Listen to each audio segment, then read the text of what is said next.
It would be remiss of me if I didn't at least touch on it. You know, it seems like kind of a big deal that the sun's going to be blotted out from the sky for a few minutes, right?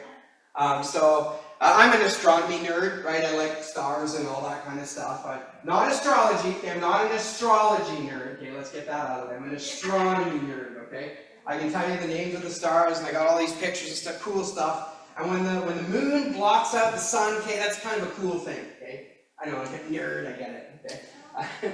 But I want to talk a little bit about some of the deceptive things that are happening, especially in the online world when it comes to this eclipse.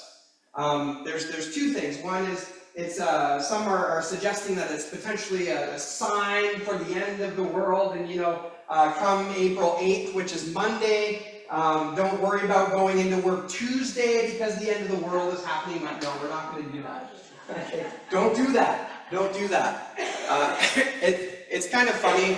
I made a meme a little while ago, and it goes something like this.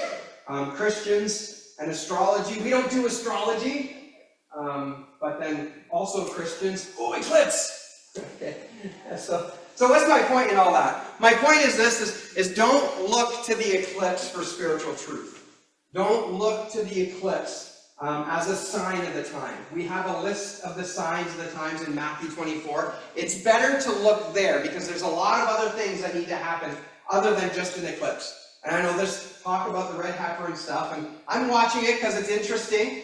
But let's not put a whole lot of stock in it just yet, because what I find and what happens, especially with prophecy in the scriptures, is that prophecy is typically spoken in a manner where you won't understand it's happened until it happens. And then you can look back and say, see, the Lord has done something good here. And I think that's the case with a lot of the stuff that we're seeing in the book of Revelation, even Matthew 24. We have some signs to look out for, but we won't truly know that it's happened until it happens. So let's go there. Another kind of misinformation about this eclipse that I want to touch on is another really popular meme that's going around. I think we should make a page called Meme Theology. Right? I think a number of people get their theology from memes. Hey, don't do it. Don't do it. Okay? Get your theology from the Bible. Okay? Read the Bible. Get your theology from the Bible. But anyway, in this meme, it's a picture of the path of totality. Okay, that's where you're going to see the sun completely covered by the eclipse.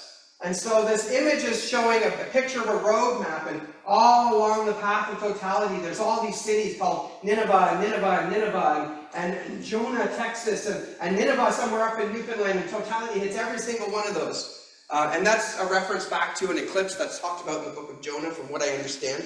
I don't know the full understanding of that. But here's the thing. Okay, we got to put our discernment hats on.